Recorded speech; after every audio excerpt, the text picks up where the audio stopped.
de la formación, de cómo participar, cómo girar en torno a un PCC, la importancia que tiene el equipo y el compromiso que tiene que tener.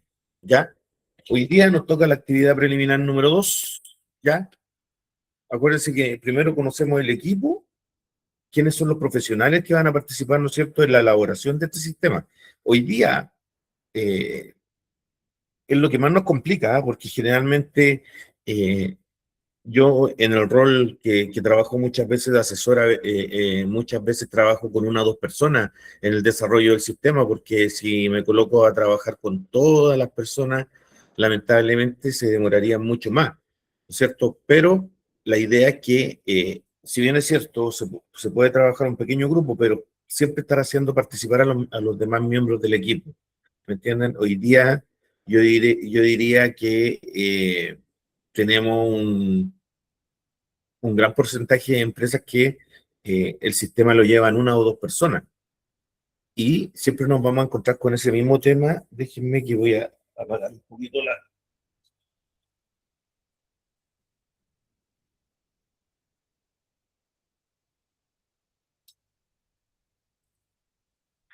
la calefacción, porque estoy ya asado. Entonces, ¿qué pasa? Que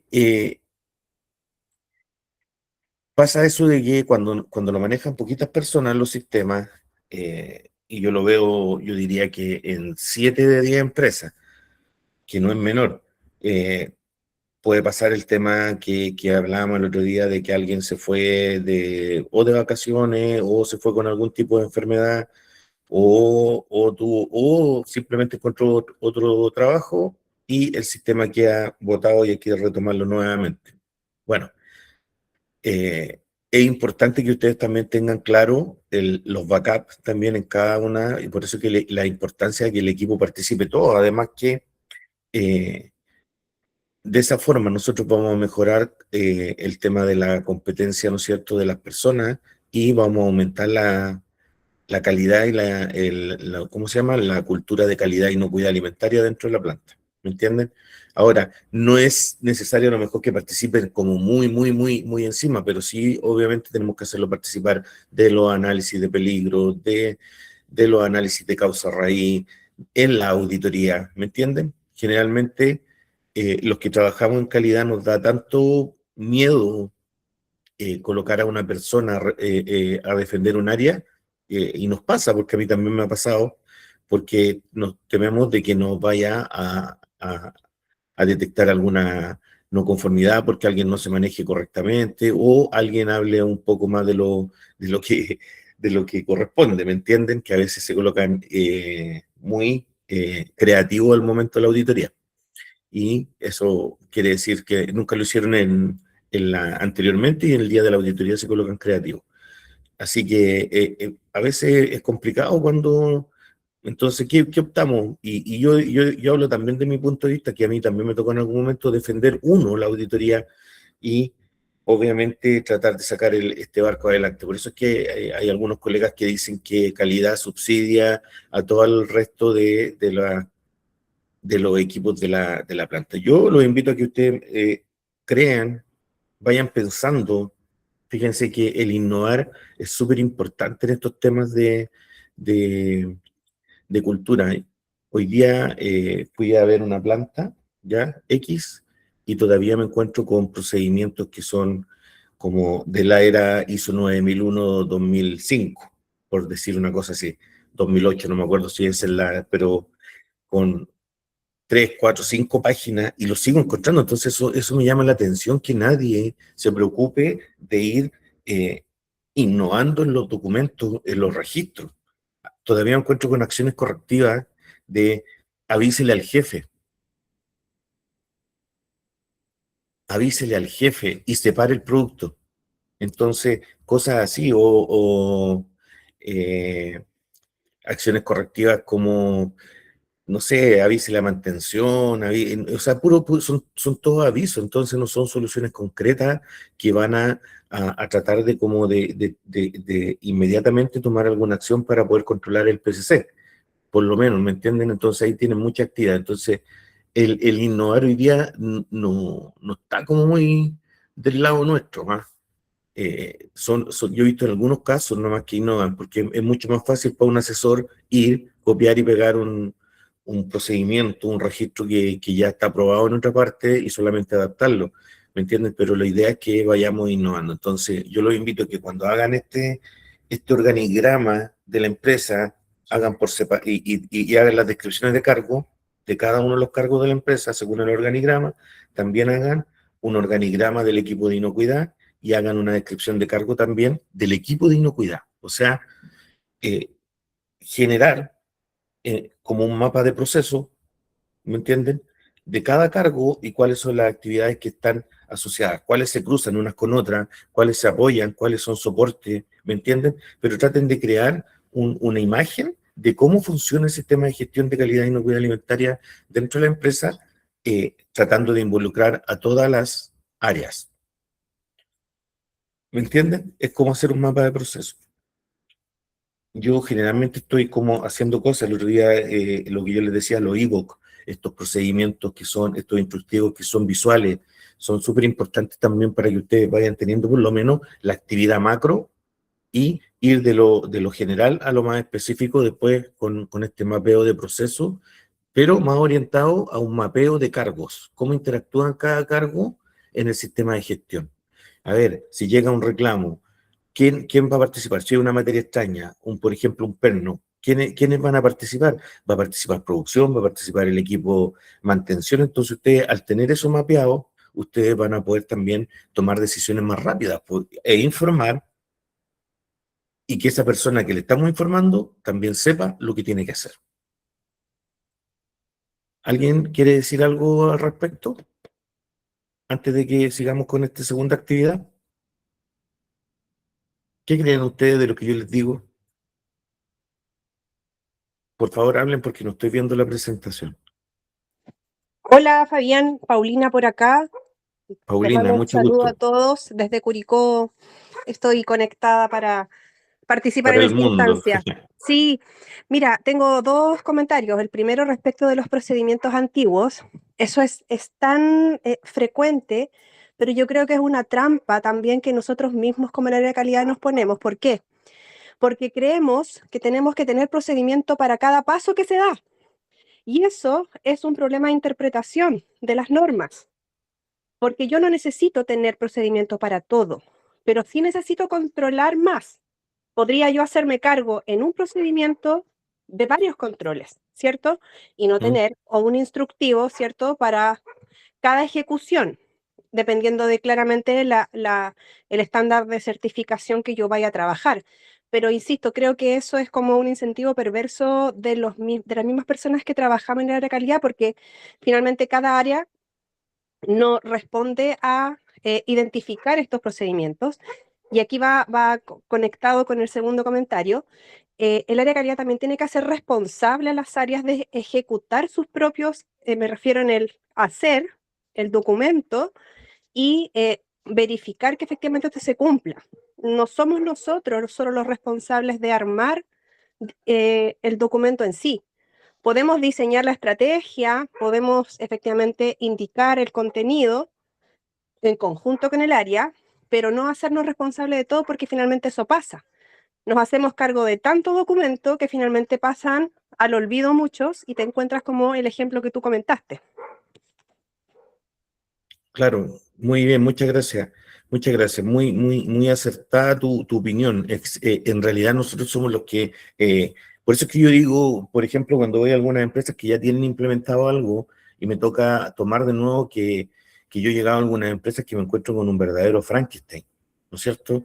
Y lo tomo así en sentido como dijo alguien ahí, como metáfora, ¿no es cierto? Porque es una parte de unos temas como ISO 9000, otros temas como instructivo, uno de una norma HACCP, otro de PRC, entonces al final forman un tremendo monstruo, ya, entre comillas, ¿no es cierto?, que al final nos metemos nosotros mismos en camisa de once varas, ¿me entiendes? Que al tratar de ir explicando cosas nos vamos encontrando con cosas que realmente no hacemos. Por eso es que yo digo, es importante que nosotros aprendamos a mapear los procesos, a mapear actividades, para que después nosotros sepamos claramente que basta con tener a lo mejor instructivo. Fíjense que la versión del códex, la última versión del códex, apunta con la nueva modificación del árbol de decisiones a que nosotros tengamos mejores prerequisitos. Más prerequisitos, menos PCC. ¿Me entienden? Ese es el enfoque. Entonces, nosotros tenemos que ir innovando en nuestros procedimientos. Hoy día no es necesario, y tampoco nadie te lo exige, que tú tengas que colocar 50 definiciones en un procedimiento. Cuando tú vas en la segunda hoja y ves otras definiciones, al final nadie lo lee. Entonces, las definiciones pueden ser entregadas en documentos aparte, que la gente los domine, en capacitaciones pequeñas, cosas que la gente vaya adquiriendo los conocimientos de las definiciones, ¿no es cierto? Dependiendo, como decía Paulina, el estándar que estemos implementando. Así que ojo con eso. El equipo de inocuidad, nosotros sí podemos encabezarlo, como del área de calidad, ¿no es cierto? Como encargado de HACP, como líder de inocuidad, ¿no es cierto? Y empujarlo a que todo funcione correctamente. Pero primero yo voy a decir, mire, usted, cuando pase esto, usted va a participar en esto, usted va a hacer esto y esto otro, y lo vamos a tener claro. Entonces, así nosotros aumentamos las competencias del equipo.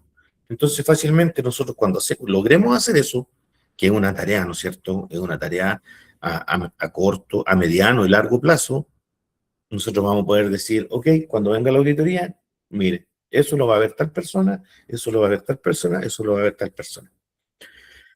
Hoy día siempre estamos subsidiando la auditoría. Entonces, bueno, yo tampoco quiero que se tome de como que trabajamos en torno a tener una buena auditoría.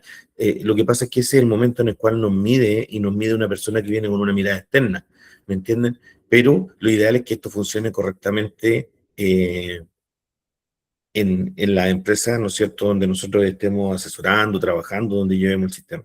¿Me entienden? Entonces hoy día me encuentro con procedimientos, imagínense, un procedimiento de auditoría que dice que hace auditoría interna todos los meses,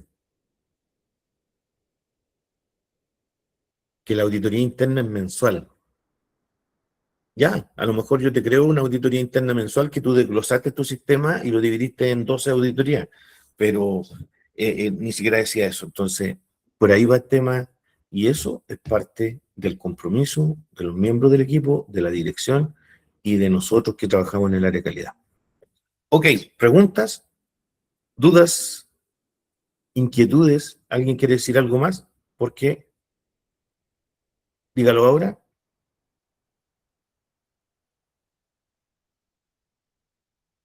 Ok, actividad preliminar número 2, descripción del producto, ¿no es cierto? Hoy día es súper importante, siempre hablamos de estudios de vida útil, siempre comentamos en algunas empresas, me preguntan a mí de los estudios de vida útil acelerada, los estudios de vida útil cuando los productos son con actividad de agua muy alta, ¿no es cierto?, que tienen vida útil muy corta, etcétera, etcétera. ¿Qué pasa cuando tenemos un producto y luego aplicamos congelación?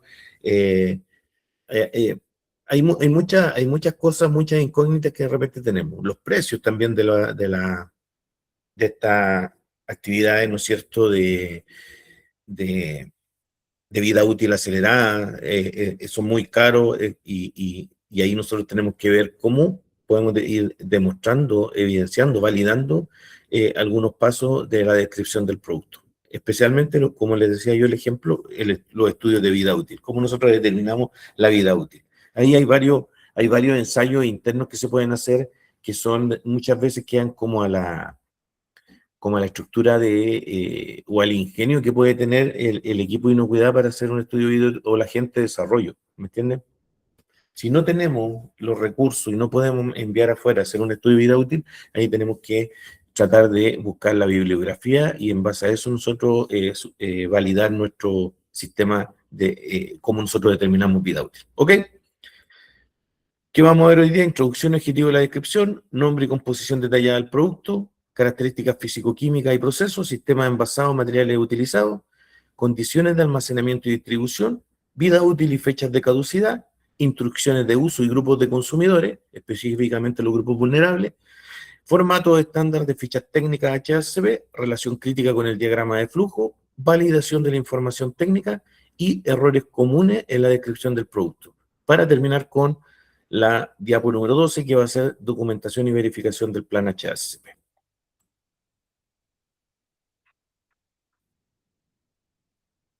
Ok.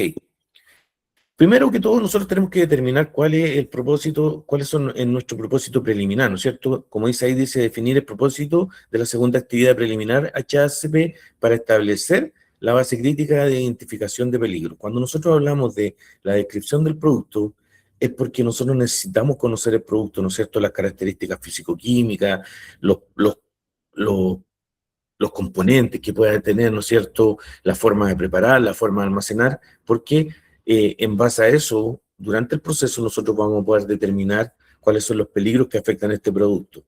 ¿Me entienden? Entonces, al conocer el producto y tener un respaldo, porque aquí tenemos que usar mucho los temas, basarnos mucho en la bibliografía. Yo diría, si vamos a un tema de porcentaje, sería un 80% bibliografía y un 20% empírico de los conocimientos, ¿no es cierto?, de la práctica que pueda tener en el proceso también las personas que participen, como decíamos, los miembros del equipo o algún invitado. Fíjense que nosotros no es necesario a veces que ingresemos personas al equipo, pero sí para algunas cosas los podemos invitar a reuniones específicas, ¿ya? Segundo, dice, segundo objetivo es asegurar que el equipo comprenda las características de seguridad del producto para garantizar la protección del consumidor. Y aquí es donde nosotros hablamos cultura de calidad y inocuidad, ¿no es cierto? Un tema que hoy día está tan como decía el otro día un colega, como tan manoseado esto, qué hacemos con la cultura, cómo la medimos, todo el tema. Es prácticamente enfocarse como objetivo principal en que la gente entienda el riesgo. Partir de ahí, saber que hay un peligro, que existe un riesgo y saber qué podemos hacer para poder controlar esto. ¿Me entienden? Que la gente sepa qué pasa si no me lavo las manos, qué pasa si no tomo bien la temperatura, qué pasa si no, qué pasa si desconecto un equipo, qué pasa si yo detecto que alguien está haciendo algo mal. Todas esas cosas que tenemos nosotros ahí, que son los temas que van a ir en torno a lo que pasa en el día a día en la empresa.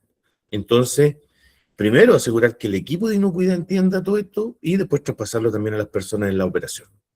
Objetivo número 3, el cumplimiento normativo, ¿no es cierto? Cumplir con los estándares regulatorios internacionales y de la FDA, ¿no es cierto? Para asegurar la legalidad y salud pública global, ¿no es cierto? Cuando nosotros hoy día tenemos HACCP con diferentes, podemos usar diferentes, ¿cómo lo digo? A ver, diferentes directrices o normativas, ¿me entienden? Hoy día tenemos el HACCP que nos entrega el Códex en su última versión, ¿ya?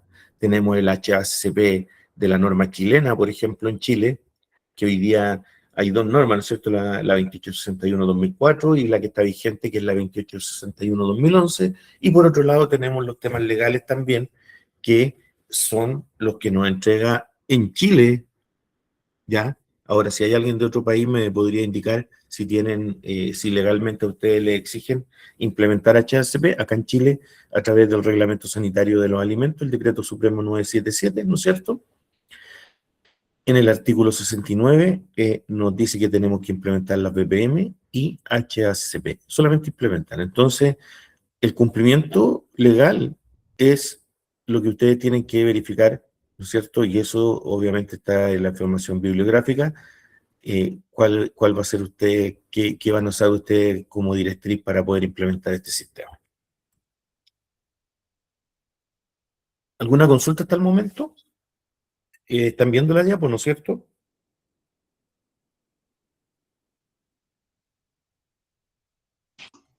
Sí, sí se ve.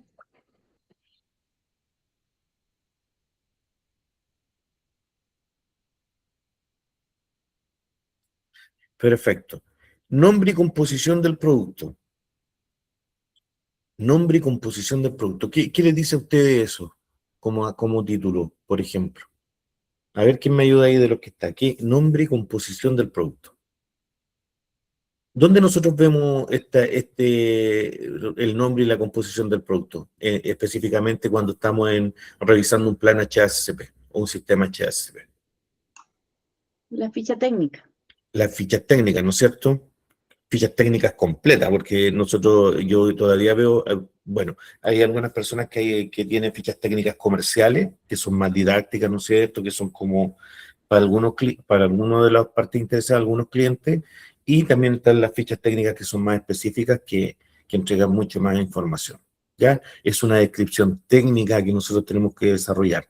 Para eso tenemos también que preocuparnos también cómo está composición del producto, si es que es un producto, ¿no es cierto?, que tiene aditivo o que tiene algún tipo de insumo, ¿no es cierto?, o es una mezcla, etcétera, etcétera. Nosotros tenemos que definir, ¿no es cierto?, las cantidades. Aquí entra mucho en juego. Hoy día estaba en esa empresa que les dije que fui y me decía el dueño, me decía, lo que más me preocupa a mí de resguardar generalmente, porque yo le hablaba de un contrato de confidencialidad, me decía son las fórmulas de los productos, ¿me entiendes? La formulación. Y muchas veces, para poder hacer esta descripción de producto, nosotros vamos a tener que trabajar con las personas que están en desarrollo y que están generando la fórmula, ¿me entiendes? Hay productos que son súper simples, que solamente tienen transformaciones, a ver como ejemplo la avena. La transformación es pasar del pelado al estabilizado, donde se estabiliza el proceso enzimático, y de ahí viene ya si se transforma en hojuela, en groat, en el grano entero, en la harina. ¿Me entienden? No tiene participación, pero distinto sería el proceso de una asesina o de algún, no sé, de algún plato preparado o algo por el estilo que sí va a tener diferentes ingredientes. Entonces, con la formulación, nosotros vamos a poder saber que a lo mejor no es necesario que sepamos las cantidades, pero sí que sepamos qué compone en su totalidad un producto. Entonces yo hoy día conversaba con la señorita de calidad ya y le decía, mira, es súper importante que nosotros tengamos el listado de todos los ingredientes, materias primas, aditivos, colorantes o como los quieran, ¿no es cierto?, identificar, que tengamos cada uno de ellos para que nosotros podamos tener por separado también las fichas técnicas de cada uno y tengamos también todos los temas legales o podamos investigar los temas legales de cada uno de esos componentes, ¿me entienden? Para pedir o al proveedor que me envíe los certificados de calidad y análisis, ¿me entienden? Por ejemplo, si una empresa, supongamos que yo estoy generando una ficha técnica de un huevo fresco, ¿no es cierto? A lo mejor de gallina libre, como ustedes quieran. Eh, Yo a lo mejor le estoy comprando alimento para las pollitas, ¿no es cierto?, a una empresa X. Yo a esa empresa X, yo tengo que también determinar eso porque antes, como dice el proceso, también tengo que preocuparme del antes de la etapa donde yo voy a generar mi alcance. Por lo tanto, voy a tener que pedir fichas técnicas, análisis, micotoxinas, pesticidas, todo eso, para ver también cómo estoy alimentando yo a estas gallinitas, ¿no es cierto? Y si eso podría pasar también internamente al huevo. ¿Me entiendes?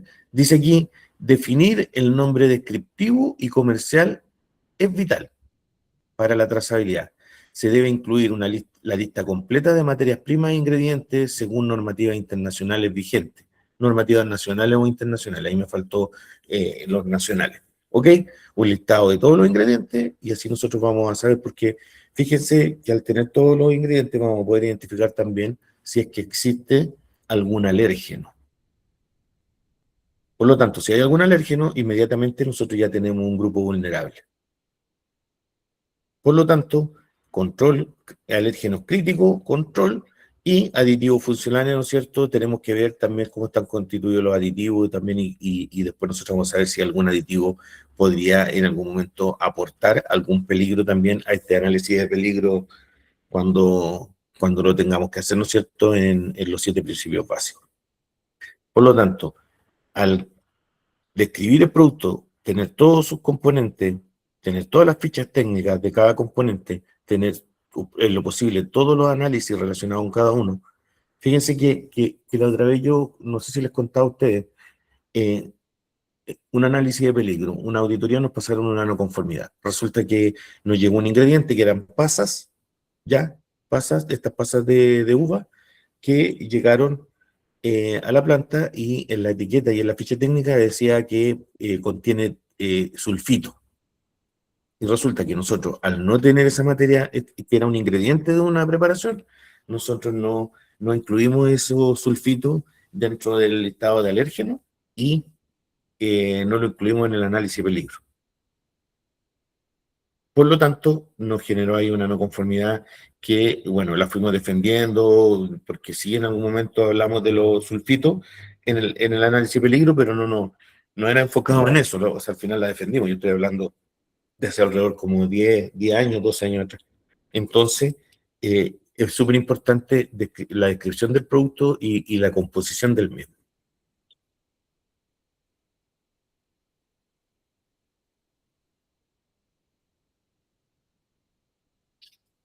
Además que después estos mismos componentes en algún momento capaz que también nos limiten cuando nosotros determinemos la vida útil.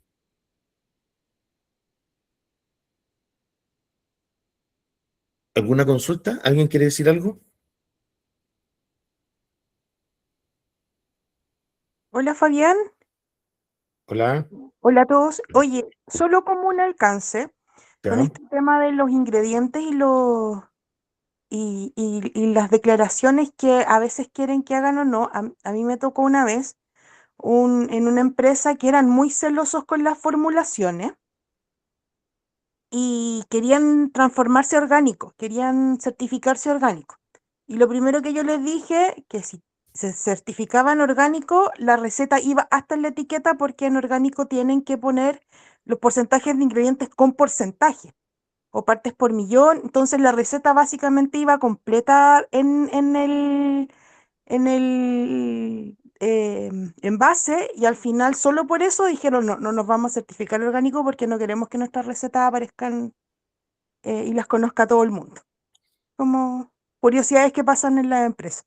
Sí, sí, no, el tema de la receta, porque a mí también me ha tocado que llegan algunos auditores y quieren ver también las recetas, pues, especialmente en la auditoría de la categoría K, que son de aditivos y colorante y todo eso. Entonces eso lo guardan como secreto de Estado. Por eso es que los porcentajes a lo mejor no es importante que nosotros lo sepamos para el análisis de peligro, pero sí cuáles son los que están presentes, para que determinemos. ¿Me entienden? Entonces, de esa forma vamos a saber si, como les digo yo, si hay algún aditivo, ¿no es cierto?, que a lo mejor no pueda ser utilizado por un grupo vulnerable. ¿Me entienden? Por ejemplo, que contiene azúcar o un alérgeno. Muy bien, muchas gracias entonces. Sigamos. Características físico-químicas. Primero, en el proceso de producción, descripción técnica mediante, ¿no es cierto?, pasteurización o acidificación para conservación. Parámetros críticos que nosotros tenemos que determinar, por ejemplo, un control estricto de pH, actividad de agua y los niveles de humedad que nosotros estamos entregando a los productos. ¿Me entienden? Por último, o sea, luego los tratamientos aplicados, implementación de métodos térmicos y químicos para asegurar, ¿no es cierto?, que los productos se estabilizan. Si vamos a aplicar temperatura, si vamos a aplicar vapor, etcétera, etcétera. Nosotros ahí, obviamente de aquí, si ustedes se dan cuenta de las características físico-químicas, van a salir mucha información que nos va a entregar a nosotros para poder determinar después la posible proliferación de patógenos o, por ejemplo, un método, ¿no es cierto?, térmico, un tratamiento aplicado para también alargar la vida útil de un producto, por ejemplo, lo que les decía adelante yo, la avena, que al estabilizar, ¿no es cierto?, el proceso enzimático, nosotros le damos una vida útil más larga, ya, al grano de avena para que después se pueda ir transformando los diferentes productos que se transforman, harina, hojuela o groat. Por último, dice inocuidad alimentaria, inhibición y crecimiento microbiano basado en propiedades físicas. Entonces, todas estas características físico-químicas que nosotros vamos a determinar del producto son las que a nosotros nos van a poder entregar. En algunos casos, si ustedes se dan cuenta, vamos a tener en algunos casos la generación de un prerequisito, ya, una medida de control como prerequisito, o podría transformarse en un futuro también en un PCC. Por lo tanto, la mayor información que tengamos nosotros de las características físico-químicas del producto, nosotros vamos a tener mayor control y vamos a poder determinar las medidas, ¿no es cierto?, las revisiones, las observaciones que nosotros hagamos del producto durante el proceso. el crecimiento microbiano es fundamental. Fíjense que siempre me preguntan a mí, ¿por qué hace años atrás, bueno, ahora ya no tanto, pero en algún momento me preguntaron, ¿por qué las grandes empresas sacaron sus productos del mercado cuando hubo un brote de listeria? ¿Se acuerdan hace muchos años atrás? ¿Quién se acuerda?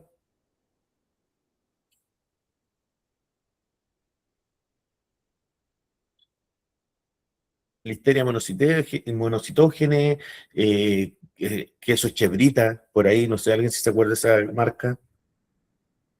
Eh, Sacaron del mercado muchas asesinas, varias empresas sacaron del mercado. Yo siempre lo comento porque fíjense que cuando nosotros omitimos algo, aparte de esto, porque la descripción no solamente tenemos que basarnos en nuestros conocimientos del día a día de la empresa, ¿no es cierto?, la experiencia y también en los temas legales nacionales o también los temas legales internacionales, dependiendo si exportamos.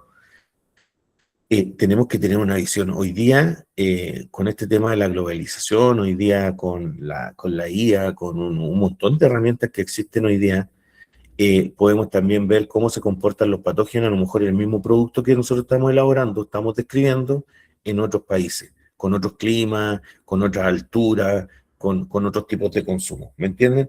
Entonces, ¿qué fue lo que pasó ahí cuando, que como nadie pedía listeria porque todavía no aparecía en el reglamento sanitario de los alimentos? Bueno, el que fue visionario lo vio e hizo seguimiento, y el que no, solamente tuvo que retirar sus productos porque existía la posibilidad, mejor dicho, de que hubiese un producto, un PPNI, como llamamos en FCC 22000, un producto potencialmente no inocuo. ¿Me entienden? Entonces los parámetros son importantes. El pH. Se van a dar cuenta después que estos mismos, estas mismas características físico-químicas del proceso van a ayudarnos también a evitar o a llevar a un nivel aceptable algunos peligros que vamos a determinar nosotros en el mismo proceso, especialmente lo que está asociado a los temas microbiológicos, como le estaba comentando. ¿Me entienden? ¿Es estricto esto? ¿Es bibliográfico? La mayoría de la información ya está escrita en la parte bibliográfica, ¿no es cierto? Ya hay ensayos, hay actividades, ¿me entienden? Como decía un amigo mío, todo está escrito hoy día. Alguien ya le pasó, alguien lo analizó, alguien lo revisó y alguien lo escribió. Por lo tanto, hay mucha información para este tema. Y aquí es parte importante conocer el proceso también, porque aquí también van a salir de estos parámetros, van a salir los controles. Por ejemplo, los controles del tipo de vapor que estamos utilizando, de la cantidad de agua que va en el vapor, cómo nosotros generamos un vapor que no esté contaminado, que no vaya a haber contaminación cruzada, etcétera, etcétera, etcétera. ¿Hay alguien aquí que del grupo de los que está acá que trabaje en desarrollo de productos?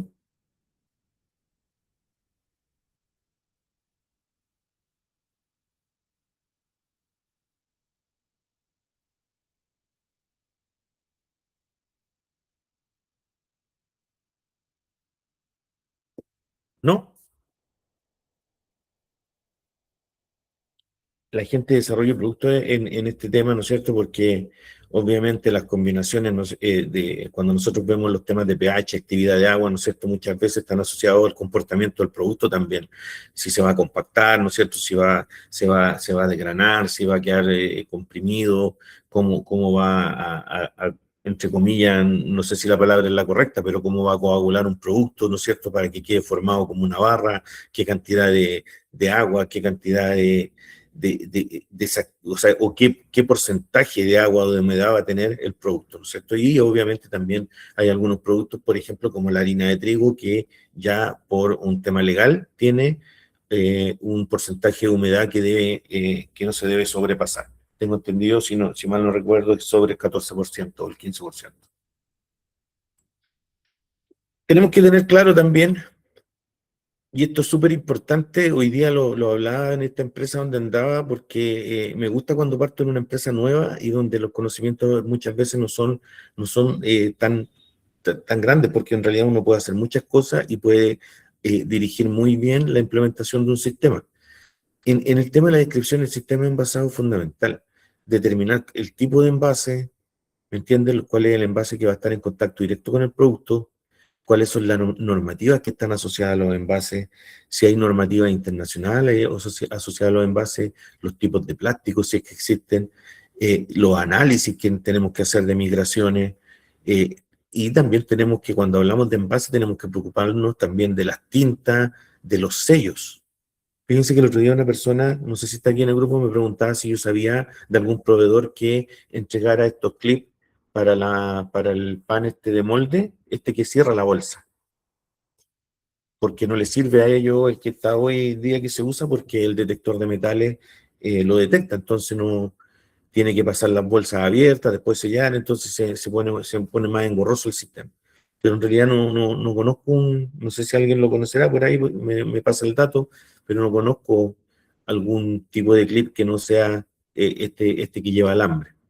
Por lo tanto, sí debe haber un estudio del tipo de envase, tenemos que saber lo que nos exige la normativa o los temas legales sobre ese envase, si está en contacto directo con el producto, si tiene algún nivel de migración, los tipos de tinta que se están utilizando, si hay algún tipo de contaminante. Por eso que es importante también el tipo de envase, porque en el envase, y yo he visto diagramas de flujo que cuando hacen HACCP que no contemplan el tema envases en su análisis de peligro o lo contemplan muy efímeramente, ¿no es cierto? Y colocan solamente el tema de la migración o algo por el estilo y los certificados que le pueden pedir al proveedor.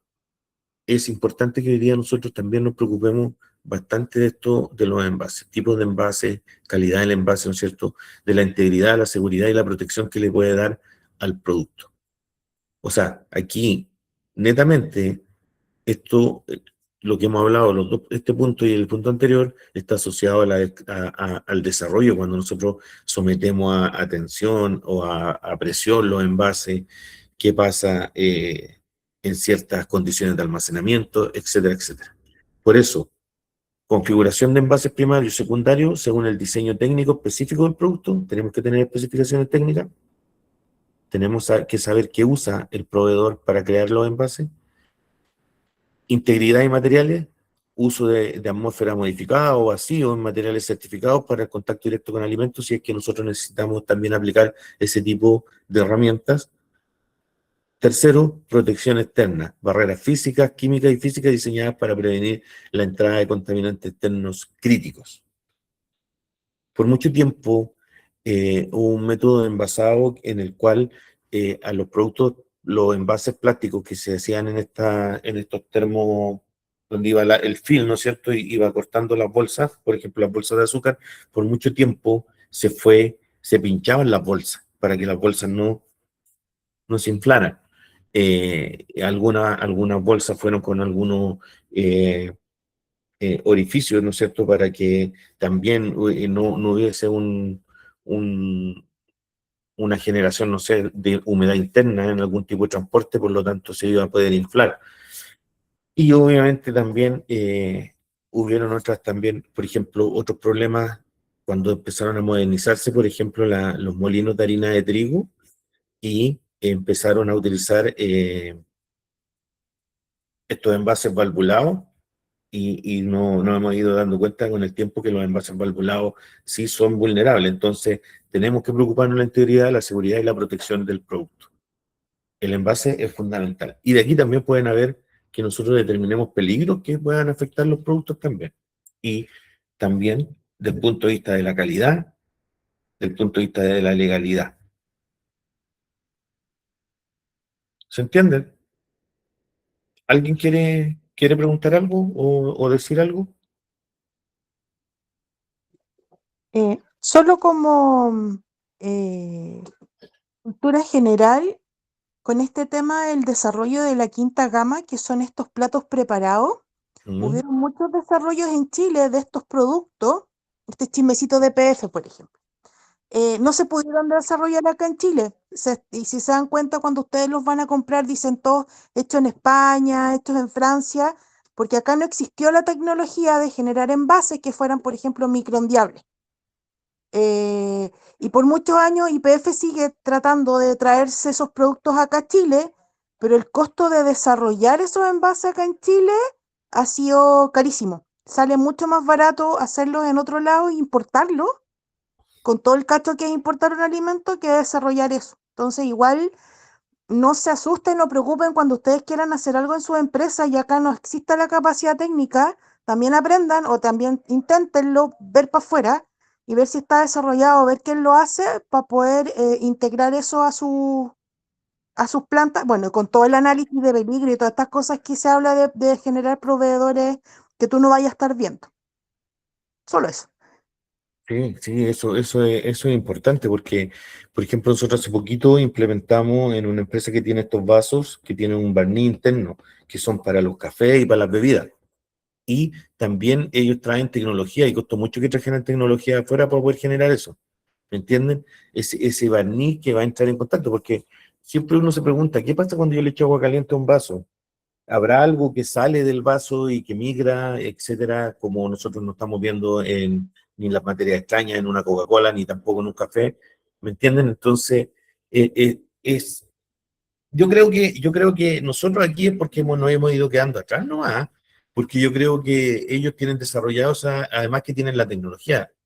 Los que hemos podido estar en Europa, en algunas empresas hemos visto como lamentablemente, ¿no es cierto? Porque para algunos siempre me critican y me dicen, o sea, no es que me critiquen, sino que me dicen, oiga, pero la automatización está sacando gente, pero en realidad es porque ellos ya van avanzado harto tiempo más que nosotros en desarrollos de este tipo y ya tienen la visión también, porque también ustedes saben que todo esto viene de ese sector, pues viene como de Europa, de esa parte viene casi todo el tema de las mejoras en normas.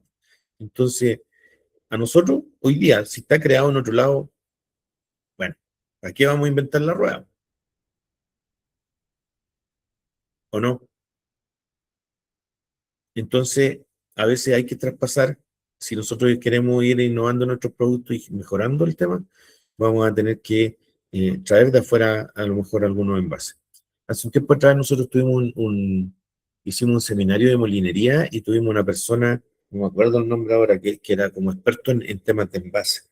Y se estaban desarrollando aquí en un laboratorio, no me acuerdo de qué universidad, si era de la Universidad de Chile, se estaban desarrollando envases porque ha sido una evolución tremenda el tema de los envases. Pues fíjense que ya para la cecina ya tenemos unos envases que son, ¿no es cierto?, que se pueden digerir, que no es necesario retirarlos como, fíjense que los salames nosotros aquí en otras partes se venden con el papel, ¿me entienden? Aquí nosotros lo vendemos y se entrega prácticamente pelado. O sea, pelado se entrega, porque en realidad los salames ya se pelan y después se envasan con un envase primario que pasa a ser un film o un papel en caso de algunos productos más artesanales. Hay un micrófono por ahí, a ver. Entonces, los envases tenemos que preocuparnos como segunda etapa, componente, composición físico-química y el envase. La logística y el almacenamiento, nosotros también tenemos que ver cómo nosotros manejamos el producto, ¿no es cierto? FIFO, FEFO, el producto dentro de la planta, si vamos a tener que llevar con temas técnicos como rangos de temperatura en caso de productos congelados, ¿no es cierto? Cadena de frío, la humedad óptima, ¿no es cierto? En los almacenamientos y en los transportes, ¿me entienden? La logística, cómo nosotros vamos a generar la logística, cómo vamos a cargar muchas veces los productos para que no se generen problemas. Recuerden que nosotros estamos enfocados muchas veces en los peligros en la parte de inocuidad, pero también tenemos que ver los temas de calidad también y de legalidad que puedan estar asociados a este tema. Mucho tiempo, hace muchos años atrás, cuando trabajaba yo en el tema de las frutas congeladas, nosotros tuvimos que recurrir a la tecnología. En ese tema, en ese tiempo me acuerdo que se llamaban, si mal no recuerdo, los termógrafos, que eran un aparatito que se colocaba en los camiones cuando mandábamos a veces al puerto producto congelado. En algún momento me tocó ir también al puerto a controlar temperatura antes que entraran al buque. Y tuvimos que utilizar esa herramienta primero porque los señores conductores apagaban los equipos entonces generaban problemas de calidad y problemas de inocuidad. Se bloqueaban los productos, ¿no es cierto? Se congelaban, después cuando prendían el equipo, todo eso quedaba como un bloque, etcétera, etcétera. Entonces ya nos generaba problemas de calidad cuando llegaba a donde el cliente. Otro tema asociado es cuando nosotros no nos preocupamos en la logística de cómo tiene que ser también el transporte. Por ejemplo, muchas veces, y después se tomó una determinación en el sur de Chile, en una planta de avena, que ya no se podía transportar productos en camiones con carpa. ¿Me entienden? Que fueran encarpados. ¿Por qué? Porque obviamente cuando los productos iban, no siempre iban a un solo cliente. Entonces a lo mejor hacía varias paradas y en el caso cuando llovía teníamos problemas de calidad con el tema de la humedad. Por lo tanto, los rangos de temperatura, el almacenamiento, ¿no es cierto? El transporte, las cadenas de frío, ¿no es cierto? La humedad relativa de lo que hacemos nosotros, porque obviamente tenemos que saber si el producto, cómo se comporta en los diferentes climas, especialmente en Chile, que tenemos climas que, bueno, hoy día casi, pero que se diferencian unos de otros. Entonces, tenemos épocas con mucho frío y tenemos épocas con mucho calor. Por lo tanto, también tenemos que eso tenerlo asociado a en nuestra descripción de producto para poder también ver si es que sucede algún o podríamos aportar algún peligro en la logística, en el despacho, en el almacenamiento. Por lo tanto, dice control de calidad, dice garantizamos la integridad del producto mediante el monitoreo estricto de temperatura y protocolos de manejo especializados en toda la cadena. Y aquí es fundamental, lo que yo les decía recién, es cuando yo reparto, cuántas, incluso ver cuántas paradas va a hacer un camión antes que llegue el último producto al último cliente.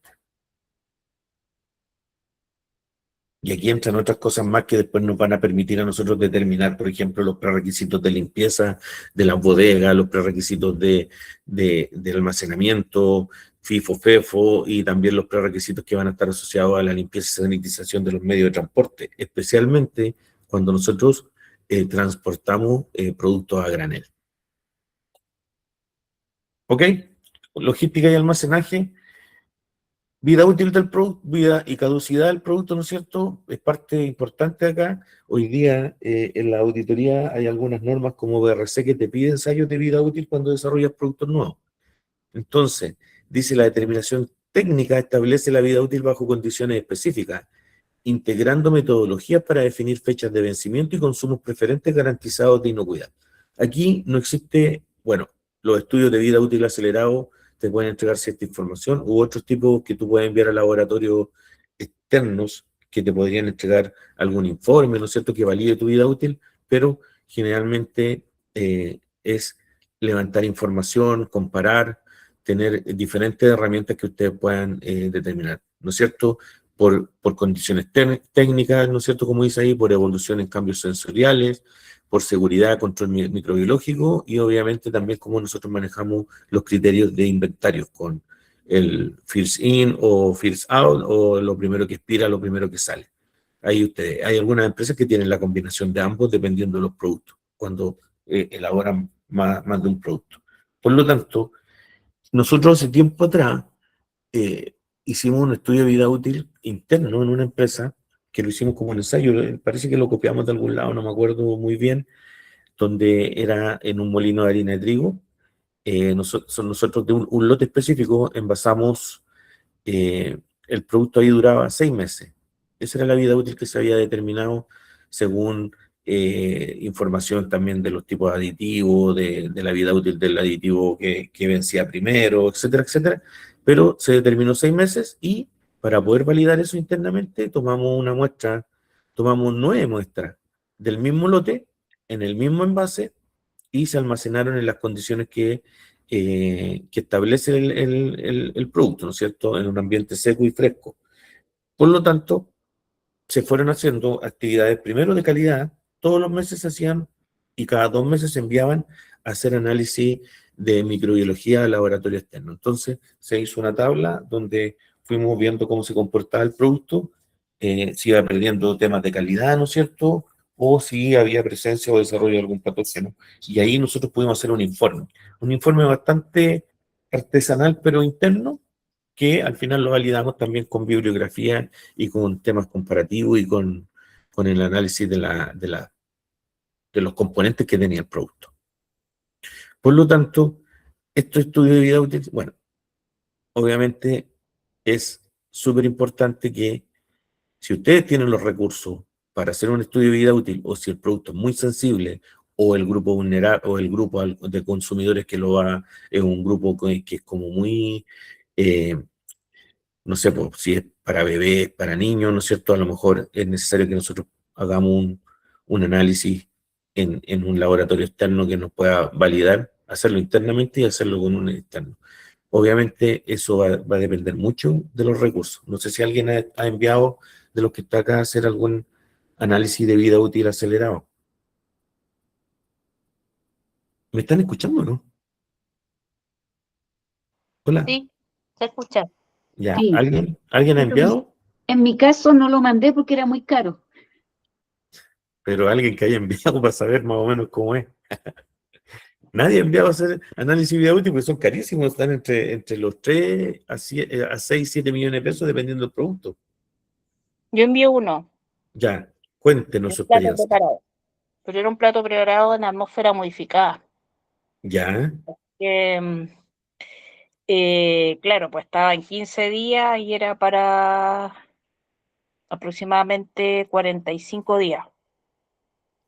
ya. ¿Y cuánto le salió? Ya, ese ¿Se me dio. acuerda? Sí, bueno, fue el 2019 y salió 1.008.000. Ya, porque era un producto de vida útil corta. Claro, pues lo querían para luego, Sí. sacar al mercado, entonces duraba como, o sea, con refresh, porque era congelado y se hacía refresh. Entonces mandamos a hacer para las dos condiciones, porque era un producto que duraba, era un producto congelado, duraba 15 días congelado, o sea, 6 meses congelado y 45 días con refresh, después del refresh.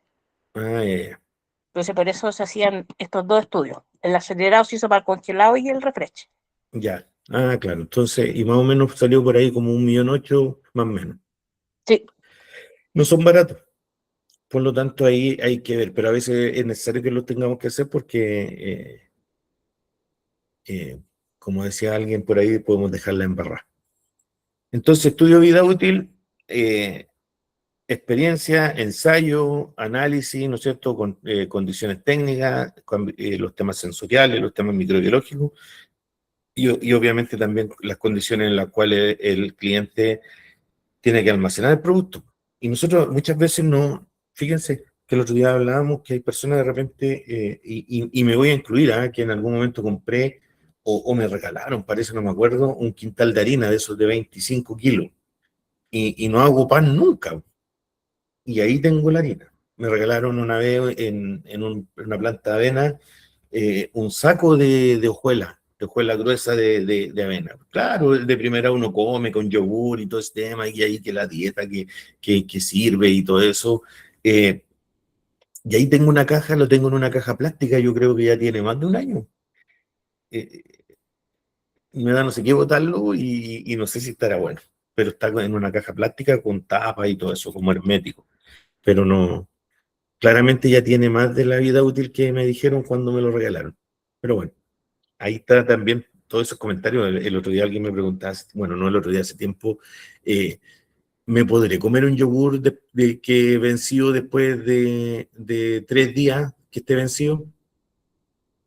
Yo le dije que sí se lo podía comer, pero bajo su responsabilidad, porque en realidad se supone que cuando el producto ya está vencido, hasta ahí es donde se hace responsable la empresa que lo entrega. Ahora, si yo lo consumo después de esa fecha, ya es una responsabilidad mía si llega a suceder algo. Estudio de vida útil, esto hay que documentarlo. De alguna forma, fíjense, de alguna forma hacer algo, porque insisto, no que lo hagamos enfocado en la auditoría, sino que también en los consumidores, que es más importante. Pero lo más seguro es que en la auditoría nos pueden preguntar, dependiendo del tipo de norma, y nosotros tenemos que tener algo por lo menos analizado y revisado de todo este tema. ¿Me entiendes? Instrucciones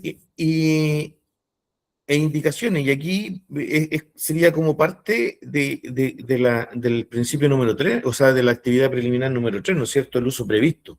¿Cómo nosotros vamos a manejar de forma segura, ¿no es cierto?, y cuál es el tipo de población que va a consumir los productos? Si es que existe ¿no es cierto?, tenemos público general, si hay algún grupo vulnerable, si tiene alguna advertencia, ¿no es cierto?, si vamos a publicar si es que hay alguna traza de algún alérgeno, etcétera, etcétera. Dice aquí, instrucciones claras para el manejo seguro por el consumidor final. Es imperativo detallar la necesidad de cocción previa o preparación especial para mitigar riesgos microbiológicos antes del consumo, ¿no es cierto? Lo que nosotros le vamos a recomendar aquí, que tiene que ver mucho con el uso previsto o el uso propuesto, ¿no es cierto? Requiere cocción, una vez abierto refrigere, una vez abierto consumir antes de 3 días, refrigerar entre 0 y 5 grados, se puede preparar cocido, asado, en microondas, etcétera, etcétera, etcétera, y tener en consideración también que si dentro de los aditivos, que la primera parte, ¿no es cierto?, y la composición físico-química, nosotros tenemos algún tipo de alérgeno que nos va a generar no solamente también de los alérgenos, ¿no es cierto?, también de algunos grupos vulnerables que no pueden consumir algunos productos como por ejemplo los diabéticos que no pueden consumir azúcar, ¿entienden? Que cuando ya siente hay una diabetes que es más severa. Por lo tanto, las instrucciones a los consumidores tienen que estar fuertes, claras, precisas, ¿no es cierto?, e identificando cuál es el grupo objetivo y si existen grupos vulnerables y si tiene advertencia del producto. Con toda esta información nosotros vamos a poder tener una ficha técnica completa del proceso, ¿me entienden? Vamos a generar una estructura detallada de cómo documentar la descripción del producto, ¿no es cierto?, mediante formulario estandarizado. Nosotros vamos a estandarizar una ficha técnica. Por lo tanto, tiene que ser clara y concisa para evitar ambigüedades en seguridad, ¿no es cierto?, el debe, el debería y todos esos condicionantes que nosotros le damos en la redacción técnica. El control documental, ¿no es cierto?, las versiones de las fichas técnicas que nos hemos encontrado muchas veces con fichas técnicas muy antiguas, ¿no es cierto?, que no cumplen con toda la información que tienen que llevar. Una ficha técnica debería llevar una descripción del producto, el nombre del producto, la descripción, el origen, los ingredientes, lo que tiene que ver con el área microbiológica, con otros tipos de contaminantes como pesticidas, micotoxinas, no sé, metales pesados, tiene que llevar, ¿no es cierto?, la tolerancia en los temas de microbiología y qué patógenos son los que están asociados al producto, las condiciones de uso, los grupos vulnerables, cómo se debe almacenar, cómo se debe preparar, los tipos de envase que tiene, cómo se debe almacenar por parte de la empresa y el consumidor, porque podemos también enfrentarnos a una empresa que distribuye. Y por último, todo eso tiene que estar fundamentado y con la parte técnica o la parte legal. ¿Hay alguna consulta?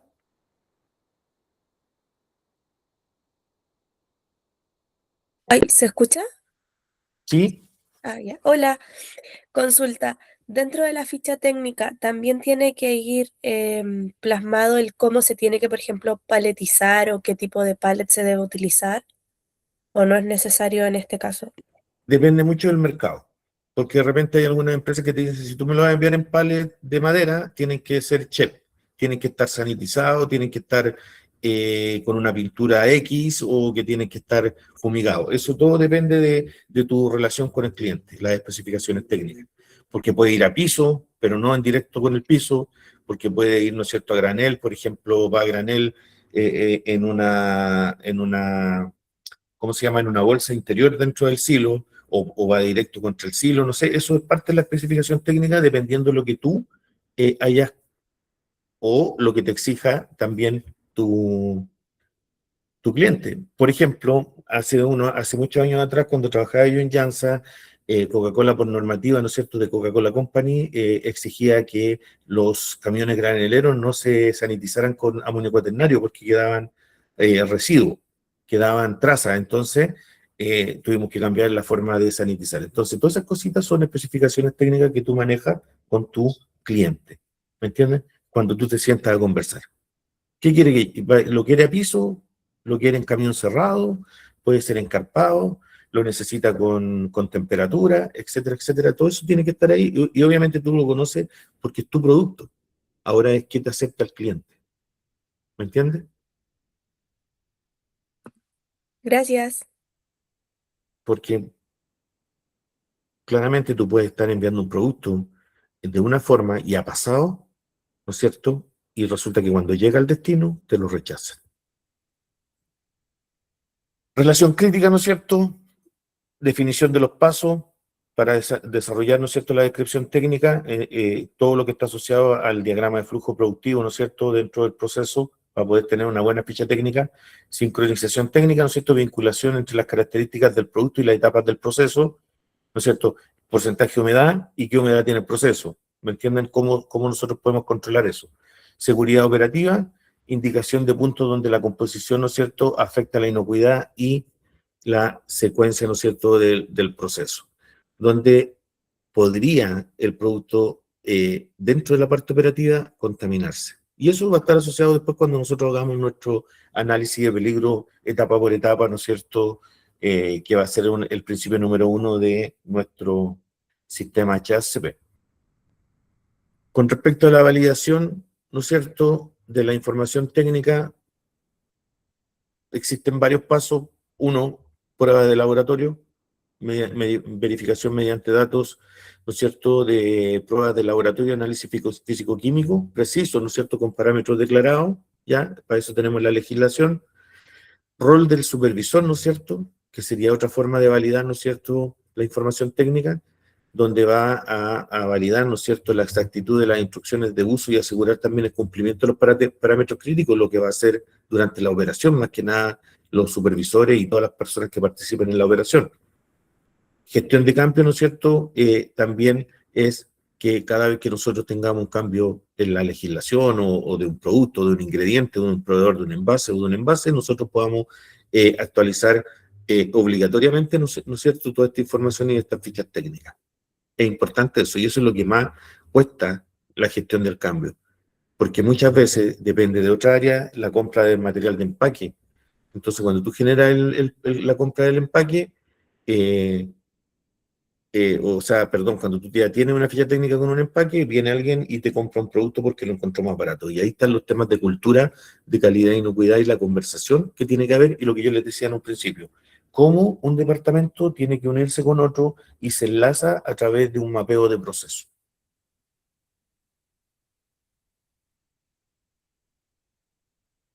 Errores que nosotros encontramos generalmente, ¿no es cierto?, que faltan ingredientes, que no cumplen, que no identificamos alérgenos. ¿No es cierto? Como yo les decía antes, la pasa, los sulfitos, claro, nosotros lo teníamos identificado por traza de sulfito, pero lo habíamos visto por otra área, pero aparecía en la ficha técnica del producto. Pero la no conformidad fue menor porque nosotros solamente no vimos uno que era el de las pasas. Entonces, si no hubiésemos visto los sulfitos, hubiésemos omitido, hubiese estado mala la ficha técnica. ¿Me entienden? Las condiciones de almacenamiento de repente son muy ambiguas, ¿no es cierto? También cómo el uso que te puede darle al cliente, ¿me entienden? A veces también es bueno recomendar, en algunos casos, algunos productos. Yo no lo he visto personalmente, pero sí me han contado que hay algunos productos que también hay algunas empresas que recomiendan te hablan de los malos usos que no debe darle al producto, ¿me entienden? Y faltas de actualizaciones de los proveedores. Lo mismo que digo yo cuando se cambian proveedores o cuando no va actualizando los proveedores, está quedando con proveedores muy antiguos. ¿Entienden? Eso es importante que ustedes los vayan validando. Hoy día, fíjense que en FSSC 22000, ¿no es cierto?, y todas estas normativas que son del estándar GFSI, que están en ese nivel, están pidiendo, especialmente en la versión 7 FSC, de que tú puedas demostrar cómo tú validas tus proveedores y que tenga evidencia objetiva de que si a un proveedor lo validaste con una buena nota una buena evaluación, que tú tengas la evidencia de dónde sacaste eso y en qué te respaldaste como para poder validarlo con esa nota. Por lo tanto, los errores frecuentes son omitir algunas informaciones, identificar, bueno, sí, ya entramos ahí en otro tema, de repente cuando cambiamos los nombres y cambiamos los productos, ¿no es cierto? Lo que pasó hace un tiempo atrás con el jurel y la caballa, ¿no es cierto? Que era más caballa que jurel y se vendía como jurel. Eso ya es un tema del fraude alimentario. Entonces, los errores en la ficha técnica a lo mejor pueden estar muy asociados después cuando nosotros desarrollamos la etiqueta y ahí vamos a estar en un incumplimiento legal.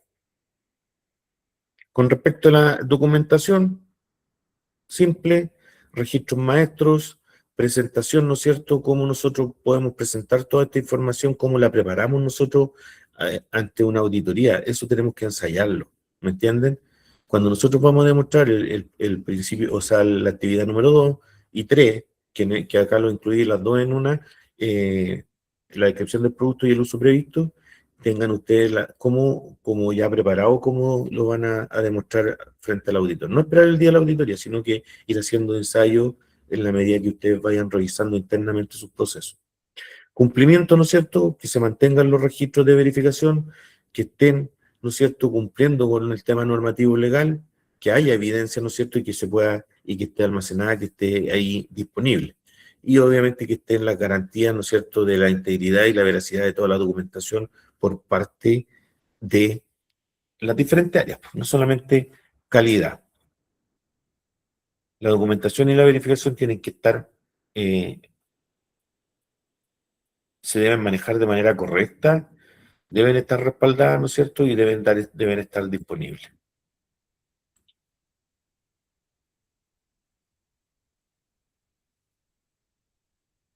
Eso, a grandes rasgos, sería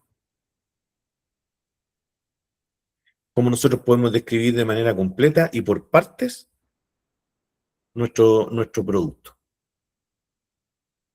No sé si tienen alguna consulta.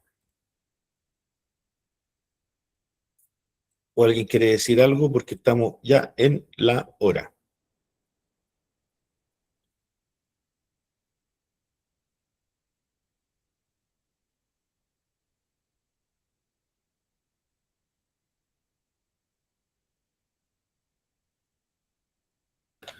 ¿Consultas? Nadie. Hoy día estamos en silencio, están todos calladitos. Hablaron algunas personas, no. La Por descripción mi, del producto es fundamental. Claudio, por mi parte está súper claro, profe. Aprovechando que estamos repasando estos mismos temas, nosotros estamos en una auditoría de BRC, así que me sirve para refrescar y es lo que nosotros estamos viendo actualmente, así que se agradece los conocimientos que usted tiene, profe. bueno, ahí ustedes saben que uno aporta con lo que sabe en base a la experiencia y, bueno, todos los días aprendo algo nuevo. Voy a detener la grabación